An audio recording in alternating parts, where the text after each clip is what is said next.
Hello, and welcome to this short discussion where I want to present a paper that came out basically in 2020, and basically its topic is a case for a Casimir cosmology, and so that's the author is Ulf Leonhardt, and that was published in Philosophical Transactions A of the Royal Society Publishing group. So, what is this about? So, one reason why I want to talk about this article is because I found it, incredibly pedagogical.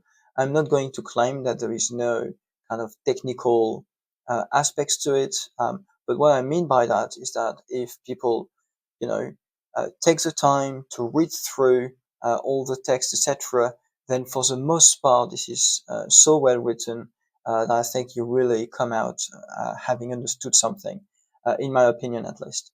Now, the paper is about trying to solve a conundrum in cosmology, which is the huge disagreement between the, let's say, theoretical value that people would ascribe to the cosmological constant, and then the basically, so I said the theoretical value that they would ascribe, and then the measured value of the cosmological constant, um, and that is basically few hundreds orders of magnitude off.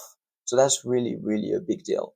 And what is nice is that again this particular article um, makes it very clear and very pedagogical what are the issues in there. So there are plenty of things. It's a 14 pages long article. It's not super long, but it's not something you read in 2 minutes either.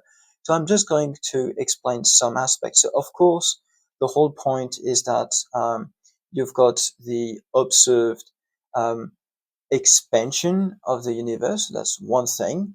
And this expansion of the universe is attached to what we call the um, cosmological constant that was introduced by Einstein, um, initially reluctantly, and then basically he had to kind of keep it there. And this cosmological constant gives rise to a sort of global push that kind of expands space-time.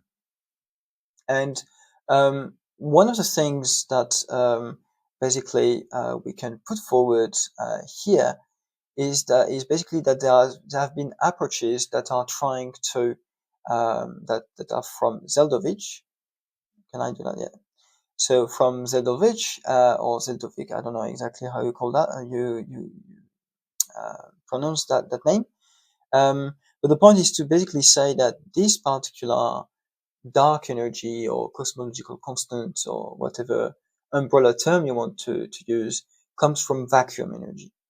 And basically meaning the quantum vacuum energy or the 0 point energy. We have actually looked in multiple occasions at 0 point energy in our own little realm. And in fact, that can explain, maybe I will put a link to the first one I did, because it gives the 0 point energy for an oscillator. And we are going to see the 0 point energy for oscillators a bit later. So let's keep it at that. And the point here is that when you try to calculate this 0 point energy, the way at least it has been used, calculated so far, you get this huge discrepancy with the experimentally observed value. Now, one way you can characterize this is by trying to look at the level of emptiness in terms of mass energy density of space. And then what you would find is that basically is quantified by this number, rho, which is 10 to the minus 27 gram per centimeter cube. Okay. Now, the thing is that because gravity must act on all body and all scales according to the equivalence principle, um, then basically it may or may not hold at Planck scale. So we may need to have a cutoff there. So then what people do is they introduce the Planck length, and then the mass or the Planck mass, sorry, which is related to like the smallest kind of black hole you could imagine, if you will. And then basically that's kind of it. There are various other calculations being made here. That's not super important for us. What is interesting for us is what comes next. So if you want to have some form of energy of a mode, of a gravitational mode or whatever that is, some quantum fluctuation in the vacuum of space, then it has to be proportional usually to h bar. So that's fair enough. Then because we are in some relativistic framework, usually you want to have a C there, so h bar C. And then from a dimensional perspective, if you want to obtain some energy, here you need to basically divide by a length to the power 4. And basically that's what they do. So then they divide. That's an energy density, by the way, and then they divide that basically by c squared to obtain this kind of equivalent mass density that they call rho vac here. So at the length, they actually just take, for the sake of it, the Planck length, assuming that all modes of fluctuations, the most energetic one is going to be the one that is at the Planck length, so at the Planck energy, if you will. And then what they obtain in that case is basically the Planck mass divided by the Planck cube. Now, when they compare that to the observed experimental value, which was 10 to the minus 27 grams per centimeter cube, then we find roughly this log of the ratio, which is about 120. So there's about 100 to 200 orders of magnitude difference. Well, here no, it's like 120 orders of magnitude. So people have kind of stopped there. I mean, I'm simplifying things here, but basically, saying, well, the approach is really not working here. Now, one of the things that he points out is, okay, so here basically there is this idea about what is really accessible to us from a cosmological standpoint. So that's just some recap on the negative pressures, the corresponding energy associated to lambda, so to the dark energy, the CMB fluctuations and all that. So there's some reminders on cosmology, again, that are very clear and relatively easy to follow. But that's not quite what I want to look at here. Instead, I want to look at the notion of Casimir forces.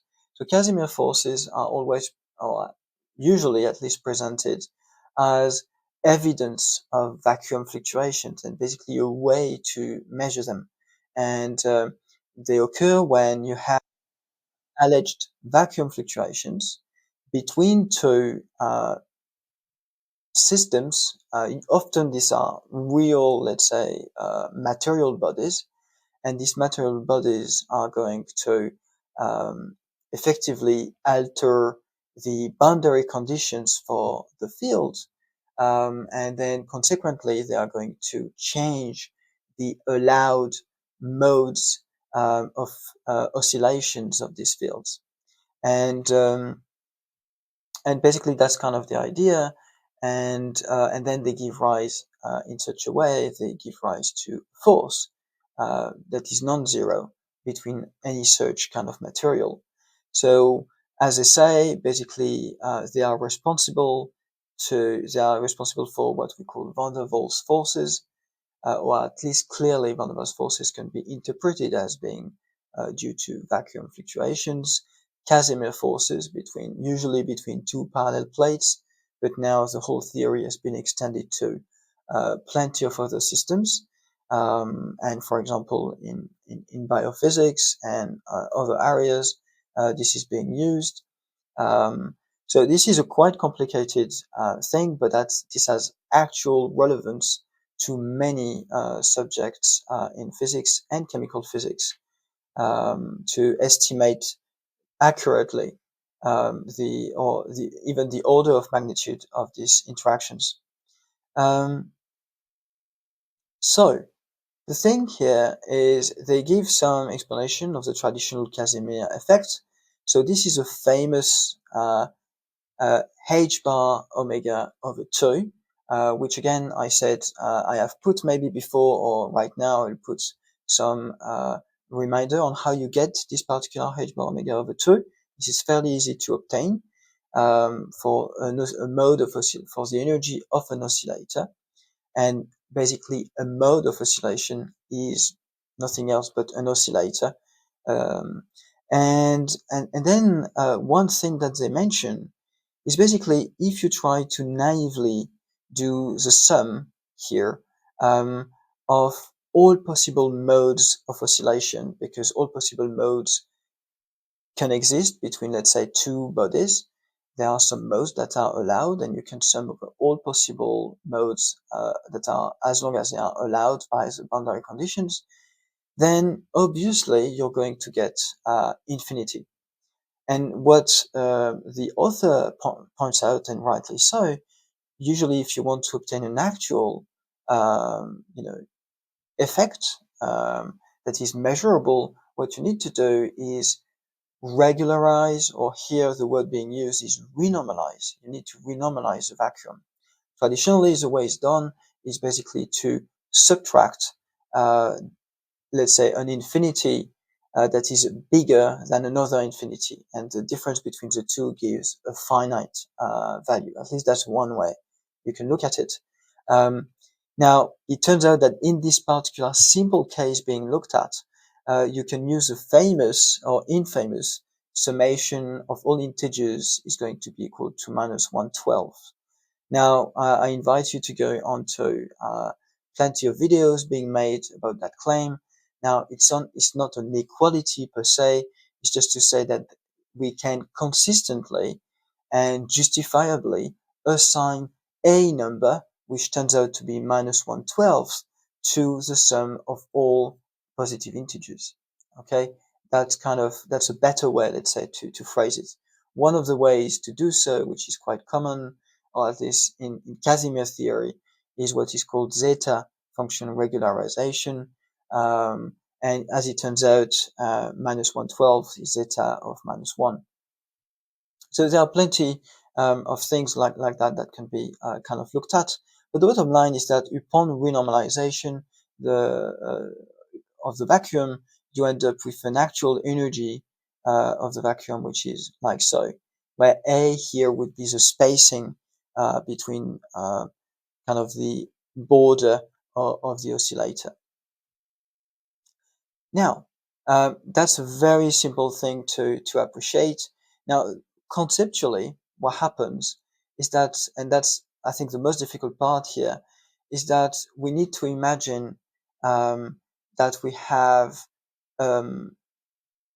let's say, a condition of the vacuum the boundary conditions are actually changing over time. Not necessarily the boundary conditions, but um, the vacuum itself is changing over time. Okay, because you've got like you are in general relativity essentially. Okay, and so what the vacuum comprises of actually changes over time, and therefore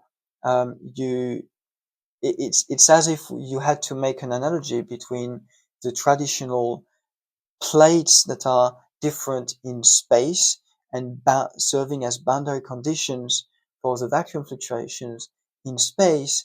And somehow, because we are in space-time, we can have a similar argument to be made, but where now you've got, let's say, boundary conditions that are in time. So again, that's a very kind of subtle and not necessarily easy to apprehend point, but that's an important point to be made here. Now, the most important point that in any case this person is trying to make anyway is that what has been forgotten in the traditional treatment with the 120 orders of magnitude difference is basically renormalization. So things have not been renormalized. And the reason why here I mentioned this varying time is just because what you need to do here is that you need to renormalize at every time, at every instant, if you will. You will need to renormalize the vacuum energy. And so that's part of the cosmological model where this vacuum energy is going to depend on time. Um, so basically, that's kind of what they do. There is some quite more complicated thing. It's not necessarily, I said it's very well written, but there are technical aspects.